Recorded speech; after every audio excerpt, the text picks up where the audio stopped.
রমজানে কত অসহায় আমার মা বোন আছে, ভোর রাত্রে একটু উন্নত মানের খাবার খাইতে পারবে না, ইফতার খাইতে পারবে না। এখন থেকে আমরা তাদেরকে দেখা তাদেরকে আমরা সহযোগিতা করব। কথা ঠিক না বা ঠিক ধরে কর। কোনো বান্দার জন্য কোনো বান্দা যদি সামনে আল্লাহু আকবার খাবারের জন্য ব্যবস্থা করিয়া দেয়, আমার মাওলা তাকেও খাবারের ব্যবস্থা করিয়া দিবে। রসুল বলে আমার কত বান্দারা আছে খাবার অপচয় করে। এই ঢাকা শহর আশুলিয়াতে বিবাহ সার্জির অনুষ্ঠানে বাবার যেই পরিমাণ খাবার নষ্ট করে, ওই খাবার দিয়ে আরো 2-4-500 মানুষ খাইতে পারে। কথা ঠিক না বা ঠিক ধরে কর। অথচ অসহায় গরিব মানুষ তারা রাস্তা দিয়ে হাঁটিয়া গেলে মুসাফির যদি দেখে, তারা বলে সরো সরো, এখন যাও, সময় নেই, পরে দেখা কইরো। কি কথা কয় না দি এ আশুলিয়া ঢাকার মানুষ। কথা ঠিক না বা ঠিক ধরে কর। এই জন্য বাবারে গরিব অসহায়দেরকে তাড়ায়া দিও না, তাহলে তোমার কবলে বাবারে বিপদ আসতে পারে। কথা ঠিক কিনা ধরে কর।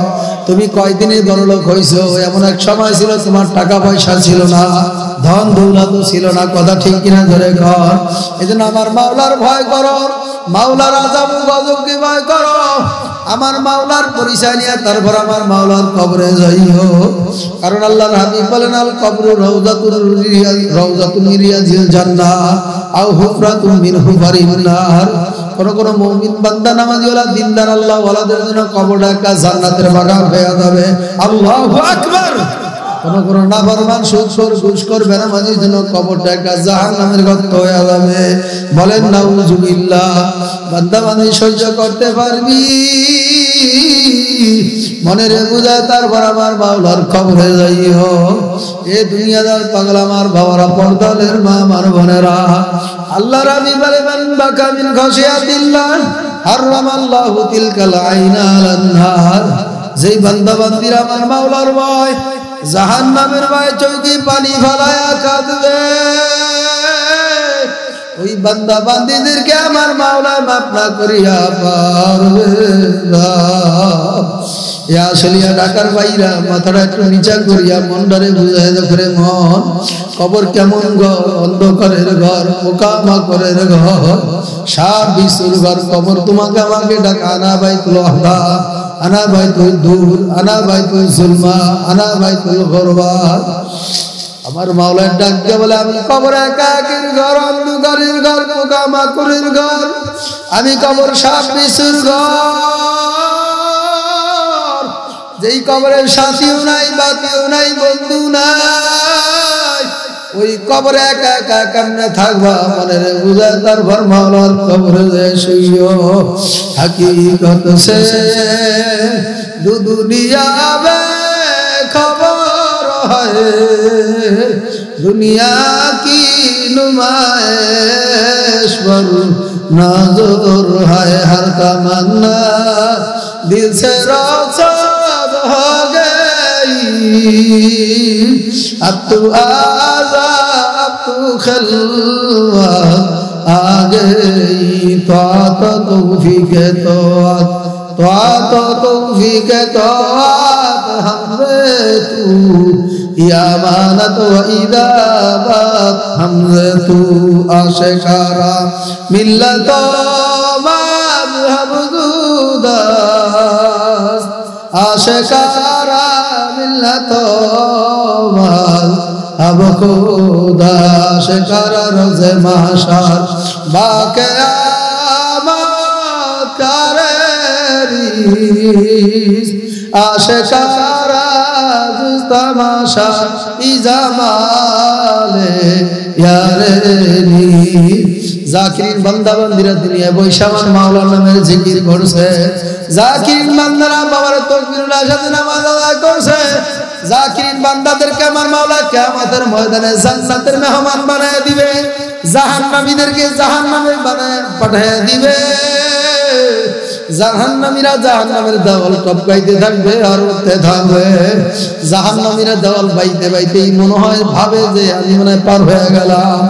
জাহান্নামীরা জাহান্নামের দেওয়াল টপকাইতে টপকাইতে বাইতে বাইতে যখন উপরে উঠবে অমনি আবার জাহান্নামের আগুনের ভিতরে পড়িয়া যাবে। আল্লাহ তুমি আমাদের প্রত্যেককে মাফ করিয়া দাও। জান্নাতীদেরকে আমার মাওলা জান্নাত দিয়া দিয়েছে। তারা জান্নাতে যাইতে চায় না। জান্নাতীরা ডাক দেয়া বলে মাবুদ গো দুনিয়ায় বসে তোমার নামের জিকির করছি, মাবুদ গো তোমাকে পাওয়ার জন্য হালকা জিকিরে উপস্থিত হয়েছি, মাসিক ইজতেমায় উপস্থিত হয়েছি, আল্লাহ ওয়ালাদের দরবারে গেছি, ওয়াজ মাহফিলে গেছি, ওই টঙ্গীর ময়দানে তোমাকে পাওয়ার জন্য ছুটিয়া পাগলের মতন দৌড়ে চলে গেছি, ওই চরমায়ের ময়দানে তোমারে পাওয়ার জন্য পাগলের মতন দৌড়ে চলে গেছি, মাবুদ গো তোমাকে পাওয়ার জন্য ওই চাতুরুজানির ময়দানে চলিয়া গেছি, মাবুদ গো তুমি আমার জাকিরিন বান্দারা আমার মাওলা জান্নাতে যাইতে চায় না, জান্নাতেও ঢুকবে না। জাকিরিনা বলবে মাবুদ গো তোমার জান্নাত দিয়া কি করব, জাহান্নাম দিয়া কি করব, আমি চাই শুধু তোমারে। জাকিরিনা কিয়ামতের ময়দানে আল্লাহু আকবার উঠে এমন ভাবে দৌড় মারবে ৭০,০০০ নূরের পর্দাগুলি আমার মাওলা টাস টাস করে খুলে দিবে। জাকিরিন বান্দা বান্দিরা আমার মাওলার সঙ্গে দেখা করতে কোনো ভিড়াভিড়ি লাগবে না। এজন্য আমি আমার বাবাদেরকে বলবো, ঢাকা আশুলিয়ার বাবাদেরকে বলবো, পর্দালের মা আমার বোনদেরকে বলবো, রমজান যেহেতু আসিয়াই পড়ছে আমরা তওবা করতে পারি, আমার মাওলা আপনাকে আমাকে মাফ না করিয়া পারবে।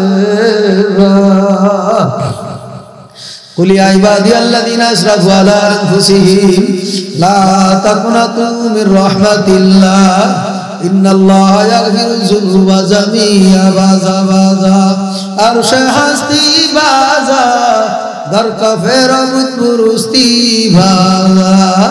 এ দুনিয়াদার মানুষ, এ দুনিয়াদার বান্দা বান্দিরা, পাহাড় পরিমাণ গুনাহ যদি করিয়া থাকো না কেন, ভূত পূজার মতো যদি পূজা করিয়া থাকো না কেন, গুনাহ করার পরে তওবা করার মতো যদি তওবা করতে পারো, আমার মালিকের কাছে যদি মাফ চাওয়ার মতো মাফ চাইতে পারো, আমার মাওলায় বান্দা বান্দিকে মাফ না করিয়া পারবে না। আল্লাহ রাবি বলেন আত্তাইবু মিনাজ যামবি কামাল্লা যামবালাহু।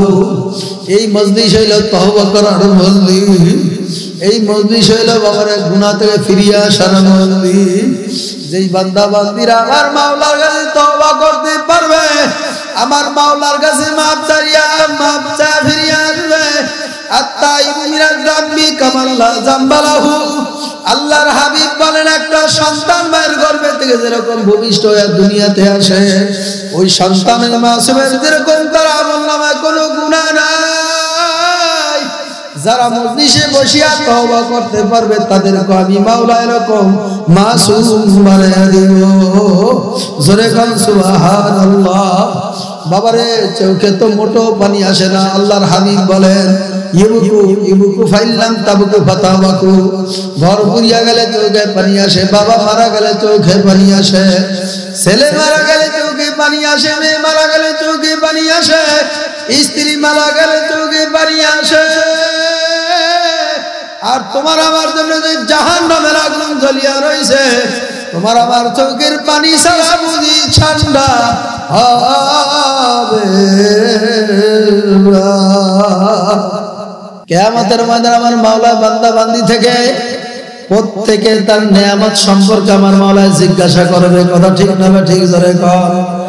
আমার মাওলার দরবারে কত নেয়ামত খাইছো, আমার মাওলার দেওয়া হাত নেয়ামত, আমার মাওলার দেওয়া চক্ষু নেয়ামত দেখা কত গুনাহ করছো, আমার মাওলার দেওয়া পাও দিয়া হাঁটিয়া হাঁটিয়া কত গুনার কাজে শরীক হইছো, আমার মাওলার দেওয়া চক্ষু নেয়ামত, এই নেয়ামত দিয়া কত অশ্লীল বেহায়াপনা ছবি দেখছো, ঠিক কিনা ধরে কও। এই যুবক বাবারা, পর্দালের মা আমার বোনেরা, বর্তমান অবস্থায় যুবকরা ফ্রি ফায়ার খেলতে খেলতে বাবারে চক্ষু অন্ধ বানায় ফেলাইছে। কথা কয় না? যুবকরা আছে মনে কষ্ট লাগতেছে না? হ্যাঁ, কথা ঠিক না বা ঠিক ধরে কয়। ফ্রি ফায়ার খেলতে খেলতে আপনার রাস্তার বাগালে গাড়ি তো অ্যাক্সিডেন্ট করে অনেক সময় মাইরা ফেলে, খবরই নেই। কি কথা ঠিক না? মা বোনরা মাশাআল্লাহ স্টার জলসা জি বাংলা এই যে শুরু করছে, রাত্র 1টা 2টা বাজে যায়, অথচ এশারের নামাজের খবর নাই, অথচ ঘুমায় রাত্রে 2টা 3টা বাজে, ফজরের নামাজের খবর নাই। অথচ দেখবেন মা বোনরা রাত্রে যদি স্টার জলসা জি বাংলা দেখা যদি কামায়, কাজা হয়ে যায়, বাকি থাকে এটা ঘুম থেকে ওঠার পরে এটা কাজা হয়। কি কথা বলেন ঠিক না ঠিক? অথচ দুনিয়ার এই রং তামাশায় যতটুকু আমরা মগ্ন আছি, যেই পরিমাণ সময় আমরা ব্যয় করি আল্লাহর জন্য, যদি এই সারা দিন 24 ঘন্টায় 2-1 ঘন্টাও যদি আল্লাহর মাখলুকাত সম্পর্কে নিয়ে চিন্তা করতাম তো আল্লাহ পরিচয় হয়ে যেত। কি কথা ঠিক না? তাফাক্কারু ফি খালকিল্লাহি ওয়ালা তাতাফাক্কারু ফি খালকিল্লাহ ওয়ালা তাতাফাক্কারু ফিল্লাহ। যেই বান্দাবান্দি আমার মাওলার মাখলুকাত সম্পর্কে নিয়ে চিন্তা করবে, গবেষণা করবে, কার মাখলুকাত? জোরে বলেন না, কার? আমার মাওলার মাখলুকাত সম্পর্কে নিয়ে যারা চিন্তা করবে, গবেষণা করবে, ওই বান্দাবান্দি আমি মাওলার পরিচয় পাওয়া যাইবে। জোরে করেন না সুবহানাল্লাহ। কিভাবে? আসমানটা আমার মাওলায় কেমনে এত সুন্দর করে বানাইছে। 9,30,00,000 মাইল দূরে সূর্য আমার মাওলায় কিভাবে ফিট করিয়া রাখছে। কথা ঠিক না ঠিক? জোরে কর। আমার মাওলা বাইনা সামাওয়াতি ওয়াল আরদ, আমার মাওলা আসমানটা কত সুন্দর করিয়া বানাইছে। এই আসমানটা আমার মাওলা ঠেকানোর জন্য কোনো পিলার দেখা যায় না, কোনো রশি দেখা যায় না। কি কথা কয় না? আছে নাকি? এই সাধারণ মাহফিলে প্যান্ডেল করছে, চতুর্দিকে তাকায় দেন বাঁশ, আবার এটা অন্যদিকে আবার টানাও দিয়া রাখছে, আবার রশি দিয়া বান্ধিয়া রাখছে, যদি কোনো দিকে হেইলা ডইলা না পড়তে পারে।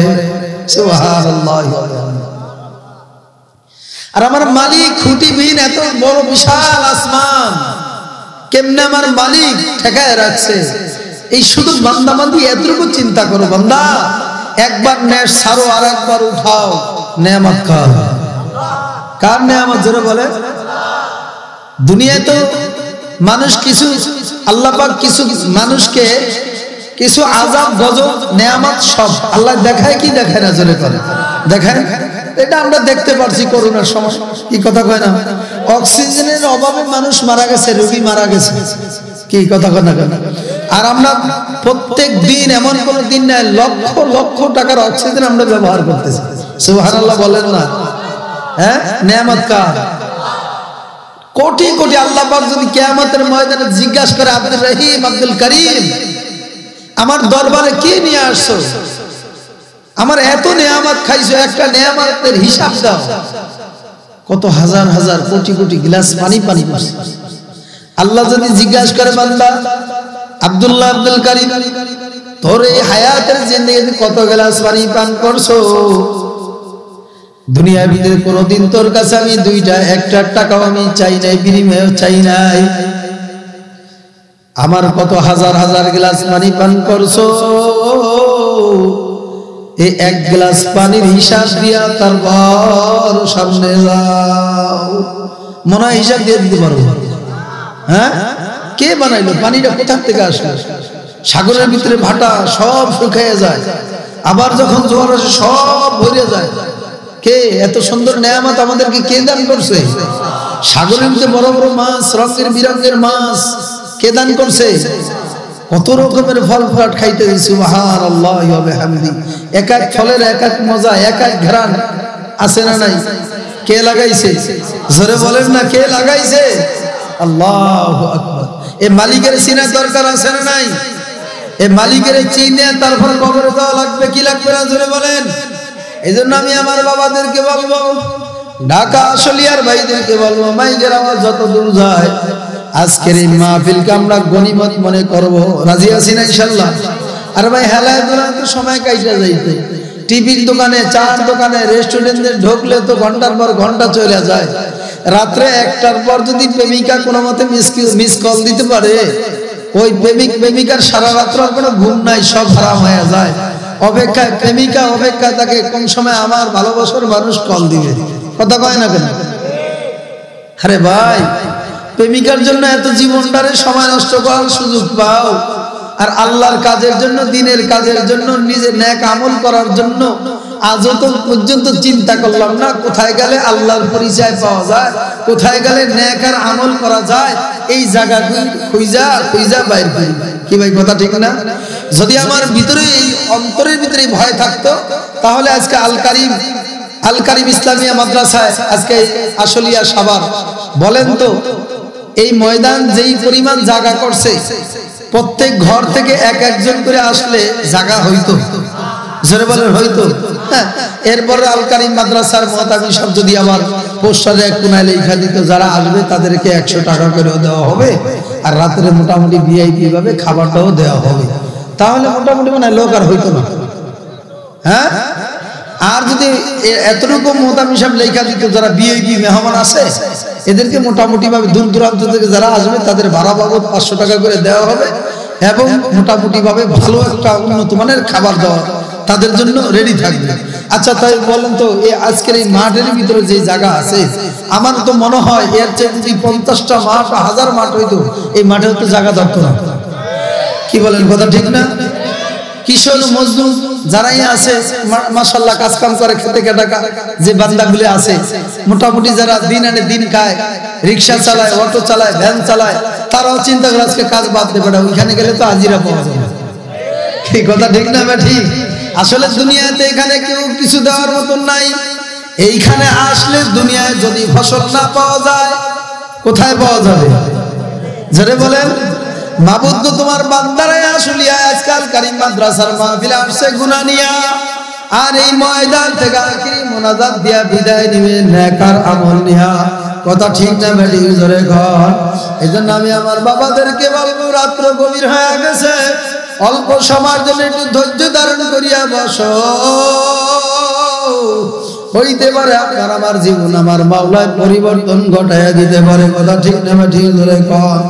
এমন কোন সাহাবা একরাম নাই দিনের জন্য কষ্ট করে নাই। এ আল্লাহর বান্দারা, পর্দারের মা আমার বোনেরা, আল্লাহর হাবিবের প্রিয় সাহাবী হযরত খাব্বাব রাদিয়াল্লাহু তাআলা আনহু বাবারে ইসলাম গ্রহণ করার জন্য কি ত্যাগ স্বীকার করছে, কত কষ্ট করছে। হযরত খাব্বাব রাদিয়াল্লাহু তাআলা রাস্তা দিয়ে বের হইছে, সামনে একটু আগে দেখা হয়ে গেছে ওমরের সাথে।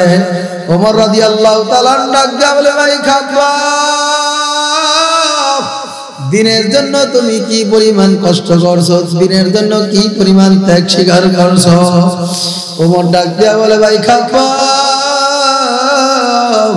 আমার তেমন কোনো কষ্ট হয় না। ওমর ডাক দিয়া বলে, ভাই খাব্বাব, আপনার কি পরিমাণ কষ্ট হইছে? এই দিনের রশি লাগাইতে যায়, কালিমার রশি গলায় লাগাইতে যায়, ইসলাম গ্রহণ করতে যায়, আপনার কি পরিমাণ কষ্ট হইছে জানতে চাই।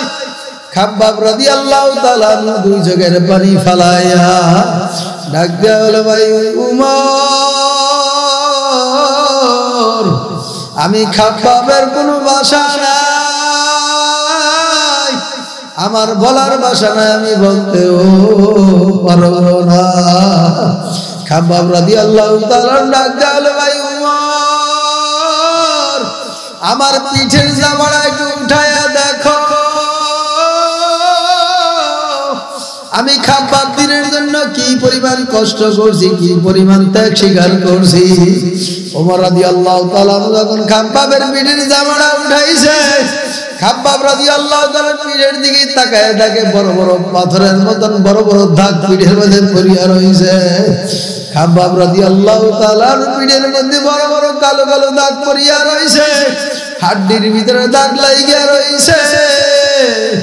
ওমর ডাক দিয়া বলে, ভাই খাব্বাব, আপনার পিঠের ভিতরে টিউমার হইছে কিনা? খাব্বাব রাদিয়াল্লাহু তাআলা দুই চোখের পানি ফেলাইয়া ডাক দিয়া বলে, ভাই উমর, আমার কোনদিন টিউমার হয় না। খাব্বাব রাদিয়াল্লাহু তাআলা উমর ডাক দিয়া বলে, ভাই খাব্বাব, আপনার কুষ্ঠ রোগ হইছে কিনা? খাব্বাব রাদিয়াল্লাহু তাআলা ডাক দিয়া বলে, ভাই উমর, আমার কোনদিন কুষ্ঠ রোগ হয় না। ভাই উমর,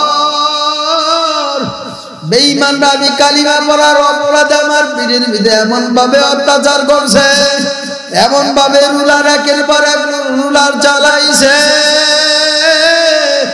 আমি খাব্বাবের পিঠের ভিতরে আঘাত করতে করতে আমার হাড়ির ভিতরে দাগ লাগাইয়া ফেলাইছে। খাব্বাব রাদিয়াল্লাহু তাআলা ডাক দিয়া বলে, উমর, আমি আর সহ্য করতে পারি না। খাব্বাব রাদিয়াল্লাহু তাআলা হাতের মধ্যে রশি লাগাইয়া বাঁধিয়া ফেলাইছে, পায়ের মধ্যে বাঁধিয়া ফেলাইছে। বেঈমানরা ডাক দিয়া বলে, খাব্বাব, সময় আছে, এখনো কালিমা ছাড়িয়া দে। খাব্বাব রাদিয়াল্লাহু তাআলা ডাক দিয়ে বলে আমি যেই কালিমা পড়ি আমি যেই মজা পাইছি যে শান্তি পাইছি তোরা আমারে যত নির্যাতন করবি যত কষ্ট দিবি আমি খাব্বাব কালিমা ছাড়ব না আল্লাহু আকবার খাব্বাব রাদিয়াল্লাহু তাআলা কে বাবার জ্বলন্ত আগুন ধাউ ধাউ ধাউ ধাউ করিয়া জ্বলে হাতে পায়ে রশি লাগাইয়া খাব্বাব রাদিয়াল্লাহু তাআলা জ্বলন্ত আগুনে বিধে শোয়া দিছে খাব্বাব রাদিয়াল্লাহু তাআলা পীরের চামড়াগুলো বাতের মারের মতন টকবক টকবক টকবক টকবক করে উতরাইতে আছে খাব্বাব রাদিয়াল্লাহু তাআলা ডাক দিয়া বলে ভাই ওমর কি যে যন্ত্রণা কি যে ব্যথা কি যে কষ্ট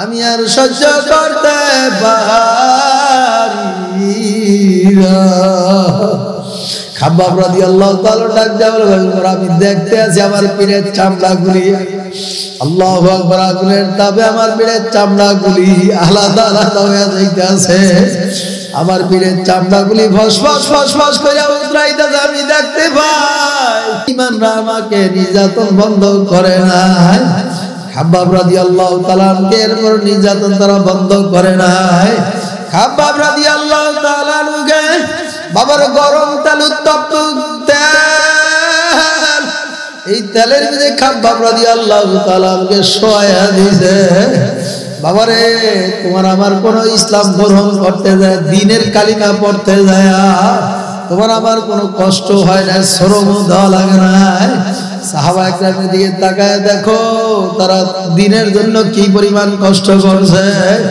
শুধু তাই না খাব্বাব রাদিয়াল্লাহু তাআলার হাতে পায়ে রশি লাগায়া উসারি যা পাথর দিয়া যখন খাব্বাবকে সাসরায়া সাসরায়া টানে খাব্বাব রাদিয়াল্লাহু তাআলা পীরের চামড়াগুলা আলাদা আলাদা হয়ে যাইতে আছে পাথরের কষায় কষায় খাব্বাবের পীরের চামড়াগুলি আলাদা হয়ে যায় খাব্বাব ডাক দিয়া বলে ভাই ওমর আমি আর সহ্য করতে পারি না এরপর বেঈমানরা কালিমা বারবার খাব্বাবকে ডাক দেয় বলে কালিমা ছাড়িয়া দে এখনো সময় আছে কালিমা ছাড়িয়া দে কালিমা ছাড়ব না খাব্বাব বলে আমি যে কালিমা পড়িয়া শান্তি পাইছি এই কালিমা আমি ছাড়ব না এরপর বেঈমানরা নির্যাতন বন্ধ করে নাই খাব্বাব রাদিয়াল্লাহু তাআলা পাহাড়ি এলাকা উঠায়া পাহাড়ের মধ্যে উঠাইয়া এবার খাব্বাব রাদিয়াল্লাহু তাআলা চিৎকার করিয়া শোয়া ফেলাইছে ডাক দিয়া বলে খাব্বাব সময় আছে কালিমা ছাড়িয়া দে যদি কালিমা না ছাড়ো তোমাকে নির্যাতন বন্ধ করব না খাব্বাব ডাক দিয়া বলে তোমরা আমার যত নির্যাতন করবা যত কষ্ট দিবা আমি খাব্বাবের কোনো ক্ষতি হবে না এরপর ওই বেঈমানরা খাব্বাব রাদিয়াল্লাহু তাআলাকে চিৎকার করিয়া শোয়া ওই পাহাড়ি এলাকায় উঠায়া পাহাড়ি এলাকার বড় বড় গাছের কাটা পারিয়া এইবার খাব্বাব রাদিয়াল্লাহু তাআলা জিহ্বাটা টান দিয়া বার করিয়া ফলাইছে জিহ্বা টান দিয়া বার করিয়া বেঈমানরা কাকা করে এবার খাব্বাবের জিহ্বার ভিতরে কাটা ঢুকায় খাব্বাব রাদিয়াল্লাহু তাআলা চোখের পানি ফেলাইয়া ডাক দিয়া বলে ভাই ওমর আমি আর সহ্য করতে পারি না এ আসলিয়ার বাবারা এই ঢাকা আসলিয়ার বাবারা তোমাদের হাত ধরিয়া বলি পায়ে ধরিয়া বলি দূর দূরান্ত থেকে ওলামা একরামরা আসে তোমরা গনিমত মনে করো আজকে তোমার জন্য বাবার সময় পার হয়ে যাবে যারা এই ময়দানে আছে তাদের জন্য সময় কিন্তু পার হয়ে যাবে সময় কিন্তু অনেক মূল্যায়ন করো কিছুক্ষণ পরেই ময়দানের মাহফিল বাবার আখিরি মুনাজাত হয়ে যাবে বাড়িতে চলিয়া যাইবা কারো কারো জন্য জীবনের শেষ মাহফিল হইতে পারে এই চিন্তা ফিকির করিয়া মনের একটু বুঝায়ের মন দুনিয়ায় ছিলাম না আবার দুনিয়ায় পাঠাইছ আবার এমন একটা সময় আসবে এই দুনিয়া থেকে আমার বিদায় হয়ে কবরে চলিয়া যাওয়া লাগবে এই জন্য নিজেকে নিজের সমাজকে গরিমাত মনে করিয়া সমাজকে মূল্যায়ন করো বাবার এই ময়দানে একটু আসিয়া বসিয়া দেখো তোমার চৌকে একটু বানিয়ে আসে কিনা সাহাবা একরামের ইতিহাস তালাশ করিয়া দেখো, এমন কোন সাহাবা একরাম নাই আমার মাওলার ভয়তে, জাহান্নামের ভয়তে কান্দে নাই। বাবারে, ইমামে আজম আবু হানিফা রাহমাতুল্লাহ আলাইহি বড় আলেম, বড় একজন আবেদ, আমরা যাকে অনুসরণ করি। ইমামে আজম আবু হানিফা রাহমাতুল্লাহ আলাইহি একদিন ইশারের নামাজে দাঁড়াইছে, আয়াত পড়তে পড়তে সামনে আয়াত চলিয়া আসে, ওয়া মান ইয়ামাল মিসকালা যাররাতিন শাররান ইয়ারা। এই আয়াত পড়তে পড়তে ইমামে আজম আবু হানিফা রাহমাতুল্লাহ দরদর করিয়া জমিনে বেহুশে পড়িয়া গেছে, দুই চোখের পানি ফেলায় কান্দে আর বলেন, মাবুদ আপনি যে আযাবের কথা কোরআনে ঘোষণা দিয়েছেন, এই আযাব এক সেকেন্ড এক মিনিট সহ্য করার ক্ষমতা আমি ইমামে আজম আবু হানিফার নাই। বাবারে, এমন ভাবে কান্নার রোল করিয়া গেছে, কাঁদতে কাঁদতে ফজর রক্ত চলিয়া আসে। ইমামে আজম আবু হানিফা রাহমাতুল্লাহ আলাইহি ফজরের আল্লাহু আকবার ইশারের নামাজের রুকু সিজদা করার সুযোগ আর পায় না। বাবারে, সাহাবা একরামের নামাজে দিয়ে তাকায় দেখো, তোমার আমার নামাজের অবস্থার দিয়ে তাকায় দেখো। বাবারে, আল্লাহর নবীর প্রিয় সাহাবী আল্লাহু আকবার আলী রাদিয়াল্লাহু তাআলা আল্লাহর হাবিবের মেয়ে জামাই আলী রাদিয়াল্লাহু তাআলা যখন নামাজে দাঁড়াইতো, তখন আমার মাওলার সাথে স্বয়ং বাবার একটা কালেকশন হয়ে যাইত। আলী রাদিয়াল্লাহু তাআলা যখন নামাজে দাঁড়াইতো, আলী রাদিয়াল্লাহু তাআলা আর কোনো খবর, দুনিয়ার কোনো খবর থাকতো না। আলী রাদিয়াল্লাহু তাআলা যুদ্ধের ময়দানে গেল, বাবার আলী রাদিয়াল্লাহু তাআলা পায়ের মধ্যে তীর ঢুকে গেছে, তীর ঢুকা পা কোন ফুলিয়া উঠছে, যন্ত্রণা সহ্য করতে পারে না। আল্লাহ রাসূল জনাবে মুহাম্মদুর রাসূলুল্লাহ সাল্লাল্লাহু আলাইহি ওয়াসাল্লাম সাহাবা کرامদেরকে নিয়ে পরামর্শ করলো, সাহাবারা আলী রাদিয়াল্লাহু তাআলা যখন নামাজে দাঁড়ায় তার দুনিয়ার কোনো খেয়াল থাকে না, তখন আমার মাওলার সাথে সম্পর্ক লাগায়া দেয়।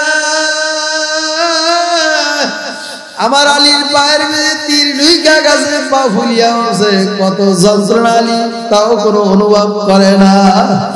সাহাবারা তোমরা শোনো, যখন আমি মসজিদের নববীতে ইমামতি করব, আলী যখন নামাজে দাঁড়াইবে, আমার আলী যখন সিজদার মধ্যে যাবে, তোমরা আলী রাদিয়াল্লাহু তাআলার পায়ের পিঠটা তোমরা টানিয়া দাঁত দিয়া টানিয়া খুইলা ফলাইবা। আলী রাদিয়াল্লাহু তাআলা আল্লাহর হাবিবের পিছনে দাঁড়ায় মসজিদের নববীতে নামাজ আদায় করতে আছে। বাবারে, সাহাবা একরামরা আলী রাদিয়াল্লাহু তাআলার পায়ের তীরটা নিয়ে খুইলা ফলাইছে, সঙ্গে সঙ্গে রক্তের বন্যা বয়ে গেছে, জর জর জর জর করিয়া পাওতে রক্ত পড়িয়া জমিন পর্যন্ত লাল হয়ে গেছে। বাবার আলী রাদিয়াল্লাহু তাআলার নামাজ শেষ হয়ে গেল, আলী রাদিয়াল্লাহু তাআলার কোনো খবর নাই। আর তোমার আমার নামাজের দিকে তাকায় দেখো, আমার মাওলা ডাক দিয়ে বলেন, তাবুদুল্লাহ কাআন্নাকা তারাহু ফা ইল্লাম তাকুন তারাহু ফা ইন্নাহু ইয়ারা। এমন ভাবে বান্দা বান্দি নামাজে দাঁড়াও, আর এই খেয়াল নিয়ে নামাজে দাঁড়াও, আমি আমার মাওলারে দেখি না, আমার মাওলায় আমাকে দেখতে আসে। যখন এই খেয়াল নিয়ে নামাজে দাঁড়াইবা, দেখবা তোমার আমার নামাজ কত সুন্দর, তোমার তেলাওয়াত কত সুন্দর, তোমার রুকুটা কত সুন্দর, তোমার তাসবিহ তাহলিল কত সুন্দর, তোমার সিজদাটা কত সুন্দর, তোমার তাসবিহ তাহলিল তোমার তেলাওয়াত গুলা দেখবা কত সুন্দর। আর এখন আমরা নামাজে দাঁড়াইলে আমাদের দুনিয়া দুনিয়া দুনিয়ার চিন্তা, নামাজও খুশু খুশু হয় না। এই জন্যই আল্লাহর হাবিব আল্লাহু আকবার, আমার বাবাদেরকে বলবো, পর্দালের মা আমার বোনদেরকে বলবো, সাহাবা একরামের নামাজের দিকে একটু তাকায় দেখেন।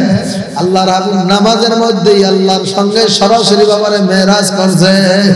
আবার আল্লাহু আকবার, আল্লাহর হাবিব বলেন, আমার ইমানদার, আমার জাকিরিন, আমার আশিক, আমার উম্মত নামাজ পড়বে, এমন ভাবে নামাজ আদায় করবে যেরকম আমি আল্লাহর হাবিব, আমি নবী আমার মাওলার সঙ্গে সাক্ষাৎ করছি।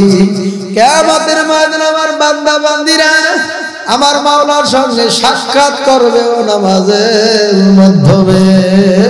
কথা ঠিক না বেটি? জোরে কর। আসসালাতু মিরাজুল মুমিনিন, মুমিনরা আমার মাওলার সঙ্গে সরাসরি মেরাজ করবে, সাক্ষাৎ করবে। আল্লাহু আকবার, জোরে বলেন। জুমার দিন ইমাম সাহেব খুতবা দেয়, খুতবা শেষ হয়ে যায়, যখন বলে দাঁড়ায় কথা সোজা করেন, তখন আসে আয়েশার নেতাজি নামাজ পড়িয়া আবার সুন্নত বাদ দিয়া চলিয়া যায়। আছে না নাই? কিরে কেবলমাত্র ঢুকলি, কিভাবে নামাজ পড়লি বেটা? নামাজ পড়তে আইছো না আর কি ঠাট্টা মস্কারি করতে আইছো? কথা কয় না? আছে না নাই? সাহাবা একরামের যুগে তালাশ করিয়া দেখো, আল্লাহর হাবিবের প্রিয় সাহাবী আব্দুল্লাহ আনসারী রাদিয়াল্লাহু তাআলা আনহু, বাবার আল্লাহু আকবার, প্রত্যেকদিন নামাজে যাইতো সবার শেষে। মসজিদের নববীতে যখন আল্লাহর হাবিব ইমামতি করতেন, প্রত্যেকদিন নামাজে যাইতেন সবার শেষে। কোন সময় যাইতেন? আবার নামাজ শেষ হয়ে গেলে সালাম ফিরে আবার সবার আগেই চলে আসতেন। সাহাবা একরামরা অনেকদিন ফলো করছে। একদিন আল্লাহর হাবিবের নামাজে ইমামতি করছেন মসজিদের নববীতে। নামাজের পর আল্লাহর হাবিবকে ডাক দিয়ে বলে, ইয়া রাসূলুল্লাহ, ইয়া হাবিবাল্লাহ, আপনার সাহাবী আব্দুল্লাহ আনসারী প্রত্যেকদিন নামাজে আসে সবার শেষে, আবার যায় সবার আগে। এই বিচার করা লাগবে, কি সমস্যা এগুলো আপনার দেখা লাগবে। আল্লাহর হাবিবের কাছে যখন এই সংবাদ দিল, বিচার দিল, এবার আল্লাহর হাবিব আবু বকর, ওমর, ওসমানকে ডাকিয়া বলে, চলো আমরা একটু যাই, কি সংবাদ একটু জিজ্ঞাসা করি। আব্দুল্লাহ আনসারী প্রত্যেকদিন এরকম আগে আগে চলিয়া যায়, আসে পরে আবার যায় সবার আগে। আল্লাহর হাবিব ওমর, আলী, উসমানকে নিয়ে এবার আব্দুল্লাহ আনসারী বাড়ি দিয়ে রওনা করছে। আল্লাহর হাবিব আব্দুল্লাহ আনসারী বাড়ির সামনে দাঁড়ায় ডাক দেয়, আব্দুল্লাহ আনসারী, তুমি বাসায় আছো কিনা? কোনো উত্তর নাই। আল্লাহু আকবার। ওমর ডাক দেয়, আব্দুল্লাহ আনসারী, তুমি বাসায় আছো কিনা? কোনো সারা শব্দ নাই। আব্দুল্লাহ আনসারী, বাসায় আছো? কোনো শব্দ নাই। আল্লাহর হাবিব এবার ডাক দিয়ে বলে, চলো আমরা চলিয়া যাই। আব্দুল্লাহ আনসারী মনে হয় কোনো কাজে ব্যস্ত আছে, নিজের ব্যক্তিগত মনে হয় কোনো সমস্যা আছে। এই কথা বলি আল্লাহর হাবিব সাহাবা একরাম যখন ঘর থেকে বের হয়ে রওনা করছে, অমনিতে আব্দুল্লাহ আনসারী ঘর থেকে বের হয়ে ডাক দেয়, ইয়া রাসূলুল্লাহ, ইয়া হাবিবাল্লাহ, আপনি যাইবেন না? আপনি যদি চলিয়া যান আমি বড় কষ্ট পাব, আমি বড় দুঃখ পাবো, আমার মন ভালো লাগবে না। আপনি আমার বাসা থেকে আমার সঙ্গে সাক্ষাৎ না করিয়া চলিয়া যাইবেন, এটা আমি আব্দুল্লাহ আনসারী সহ্য করতে পারবো না। ইয়া রাসূলুল্লাহ, ইয়া হাবিবাল্লাহ, আপনি আমার বাসায় আসেন, প্রবেশ করেন। আল্লাহর হাবিব সাহাবা একরামদের নিয়ে বাসায় ঢুকলেন। এবার আল্লাহর হাবিব ডাক দেয়া বলে, আব্দুল্লাহ আনসারী, প্রত্যেক দিন তুমি নামাজে যাও সবার শেষে, আবার চইলাও আসো সবার আগে। ব্যাপারটা তো বুঝলাম না, কি হইছে বলো? আব্দুল্লাহ আনসারী রাদিয়াল্লাহু তাআলা দুজকের পানি ফালাইয়া ডাক দিয়া বলে, ইয়া রাসূলুল্লাহ, ইয়া হাবিবাল্লাহ, আমার একটাই মাত্র সম্বল, আমার একটাই মাত্র চাদর। আমি যখন নামাজে যাই তখন আমার স্ত্রী নামাজ আদায় করতে পারে না, আমার স্ত্রী যখন নামাজ আদায় করে তখন আমি নামাজ আদায় করতে পারি না। ইয়া রাসূলুল্লাহ, ইয়া হাবিবাল্লাহ, আমার ঘরের ভিতরে একটা গর্ত করা আছে, আমি যখন নামাজে যাই এই চাদরটা ব্যবহার করে আমি নামাজে যাই। এরপর আমার স্ত্রীকে আমি গর্তের ভিতরে রাখা আমি নামাজে যাই। যখন সালাম ফিরে তখন আমি যাই সবার শেষে, আবার সবার আগে চলে আসি, কারণ আমি আসলে আমার স্ত্রী নামাজ আদায় করবে। এই সংবাদ শুনে আল্লাহর হাবিব জোর জোর করিয়া কান্দে, আব্দুল্লাহ আনসারীও কান্দে। আল্লাহর হাবিব ডাক দেয়া বলো, আমার সাহাবারা, আব্দুল্লাহ অসহায়, তার একটু সহযোগিতা করা লাগবে। আব্দুল্লাহ আনসারী রাদিয়াল্লাহু তাআলা আনহুকে হাত ধরিয়া আল্লাহর হাবিব মসজিদের নববীর দিকে নিয়ে রওনা করছে। মসজিদের নববীর সামনে ডাঙা ত্রাউজা করিয়া এইবার সাহাবা কামদেরকে ডাক দেয়া বলে, সাহাবারা, তোমরা কি দুনিয়ায় জান্নাতি লোক দেখতে চাও? সাহাবা একরাম বলে ইয়া রাসূলুল্লাহ ইয়া হাবিবাল্লাহ দুনিয়াতে জান্নাতি লোক দেখা তাও তো ভালোই হয়। আল্লাহর হাবিব বলে আমার সাহাবারা যদি দুনিয়া জান্নাতি লোক দেখতে চাও আমার আব্দুল্লাহ আনসারী চেহারার দিকে তাকাও।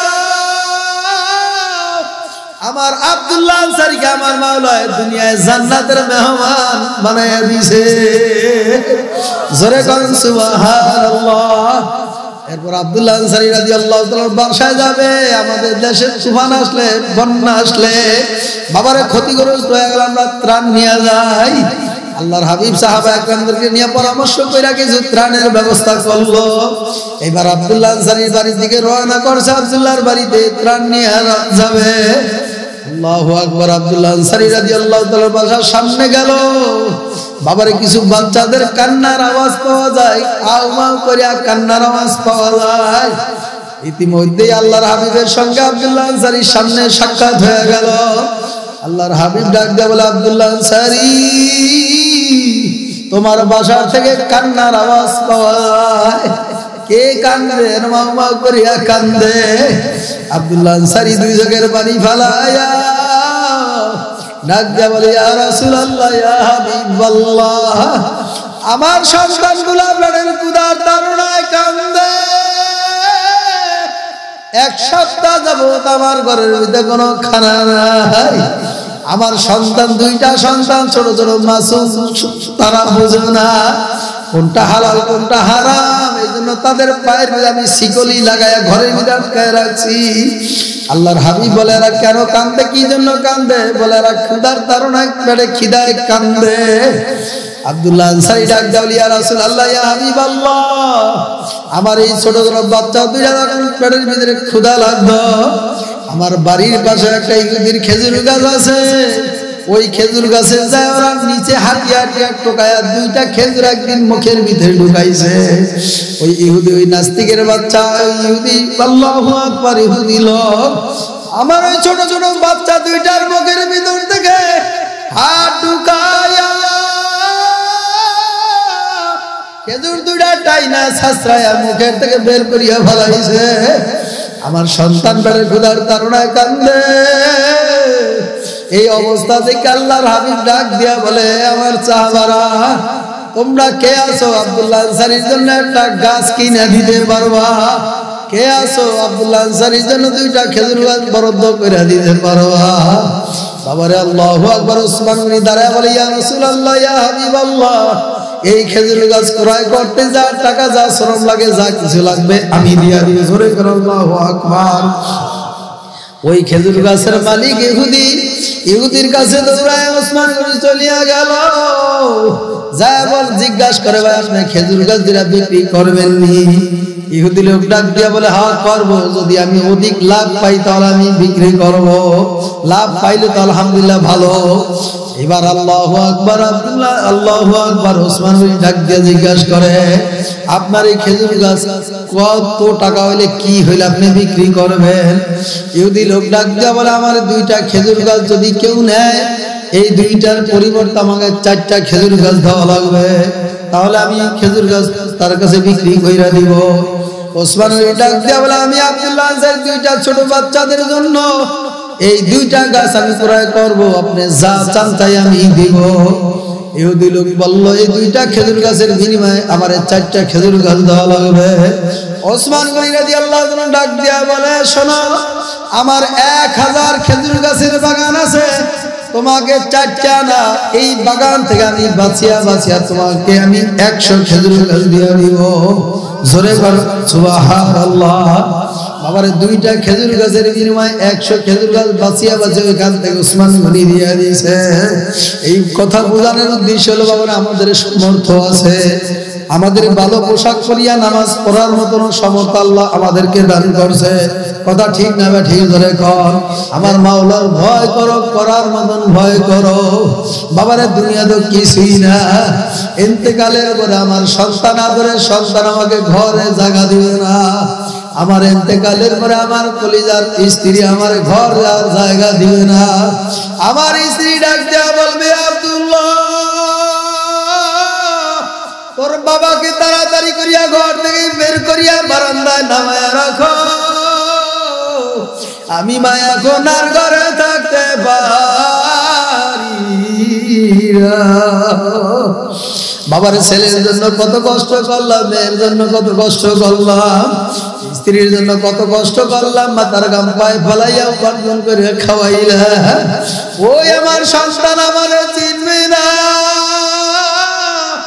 ইন্তেকালের পরে আপনাকে আমাকে বাবার জন্মের মতন সাবান মাখিয়া বড়ই পাতার পানি গরম করিয়া শেষবারের মতন গোসল করাইয়া 3টা সাদা কাপড়ে প্যাকেট বানাইয়া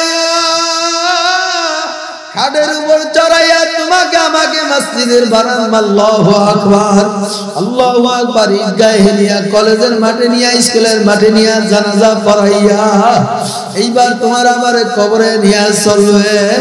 আমার সন্তান আমার কাঁধে নিয়ে যায়, আমার ভাই আমাকে কাঁধে নিয়ে যায়, আমি তাও শুনতে পাই। আমার আত্মীয় স্বজন আমাকে ধরাধরি করিয়া কবরস্থানে নিয়ে যাইতেছে, তাও আমি খবর আওয়াজ পাইতে আছি। বাবারে আল্লাহু আকবার। আমার বাবা মনে মনে ভাবতেছে আমার সন্তানকে দুনিয়ায় বসে কত কষ্ট করিয়া খাওয়াইছি, মাথার গাম পায়ে ফালায় উপার্জন করে খাওয়াইছি, এই সন্তান বুঝি আমার সারিয়া যাবে না। বাবারে যখন খাটটা কবরে পশ্চিম বাজে রাখিয়া তোমার সন্তান কবরে লাফ মারিয়া নামবে, তোমার ভাই কবরে লাফ মারিয়া নামবে, তোমার আত্মীয় স্বজন কবরে নামবে, এইবার তোমাকে ধরাধরি করিয়া কবরে নামাইবে। রসুলের মিল্লাতের এবার শেষবারের মতন বিসমিল্লাহ ওয়ালা মিল্লাতি রাসূলুল্লাহ বলিয়া বাবারে সন্তান পায়ের মুষ্টি খুলিয়ে এবার লাফ মারিয়া উঠিয়া গেছে। বাবা এত সময় ভাবছে আমার সন্তান বুঝি আমার সাথে থাকবে, তাকায় দেখে এখন সন্তান আর আমার সঙ্গে যাবে না। এইবার ভাইও মাথার মুষ্টি খুলিয়া এবার ভাইও লাফ মারিয়া উঠিয়া যাবে। বাবারে ভাই ভাবছে আমি বড় ভাই, দুনিয়া ছোট ভাইরে কত কষ্ট করে উপার্জন করে খাওয়াইছি, আমার ভাই বুঝি আমার সঙ্গে থাকবে। বাবারে ভাইও লাফ মারিয়া চলিয়া গেছে। এখন তাকায় দেখো কেমন দেখা যায়। আল্লাহু আকবার। বাঁশের ছাউনি দিয়া কলা পাতা বিছায়া এবার কোদাল দিয়া টানিয়া টানিয়া মাটি দিবে, ঘরটা বাবারে অন্ধকার হয়ে আসবে। এখন তাকায় দেখো কেমন দেখা যায়। কবি ডাক দিয়া বলে মাথার বান্দে বুঝা গেল আর কোন মাথা শক্তি নাই মাজার বান্দে বুঝা গেল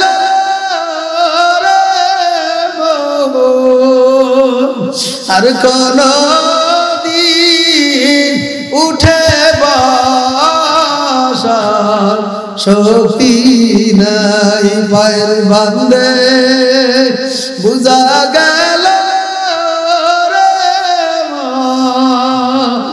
আর কোন দিন পায়ে হাতার শক্তি নাই। কবর হইল ছোট একটা মাটির ঘর, সেই কবরে থাকতে হবে জনমভর, সেই কবরে থাকতে হবে জীবন ভর। লাশটি আমার পরে রবে বাড়ির আঙ্গিনায়,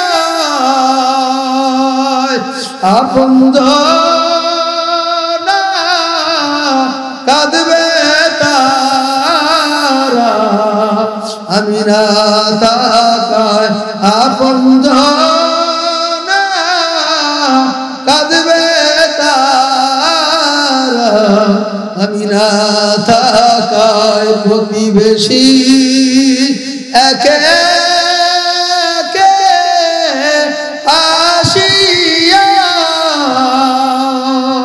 দেখবে তারা মুখের কাপড় উঠায়া দেখবে তারা মুখের কাপড় সরায়া মোহাম্মদ একটু জিকির করি লা ইলাহা ইল্লাল্লাহ লা ইলাহা ইল্লাল্লাহ লা ইলাহা ইল্লাল্লাহ লা ইলাহা ইল্লাল্লাহ লা ইলাহা ইল্লাল্লাহ লা ইলাহা ইল্লাল্লাহ লা ইলাহা ইল্লাল্লাহ লা ইলাহা ইল্লাল্লাহ লা ইলাহা ইল্লাল্লাহ লা ইলাহা ইল্লাল্লাহ লা ইলাহা ইল্লাল্লাহ লা ইলাহা ইল্লাল্লাহ লা ইলাহা ইল্লাল্লাহ লা ইলাহা ইল্লাল্লাহ লা ইলাহা ইল্লাল্লাহ লা ইলাহা ইল্লাল্লাহ লা ইলাহা ইল্লাল্লাহ লা ইল্লাল্লাহু মুহাম্মাদুর রাসূলুল্লাহ বলেন সাল্লাল্লাহু আলাইহি ওয়াসাল্লাম। আল্লাহ পাক রব্বুল আলামিন আপনাকে আমাকে যেই কথাগুলি বললাম সর্বপ্রথম আমি গুনাহগার অদমকে আমলের তৌফিক দান করো। আমরা যারা শ্রবণ করলাম আমাদেরকেও আমলের তৌফিক দান করো।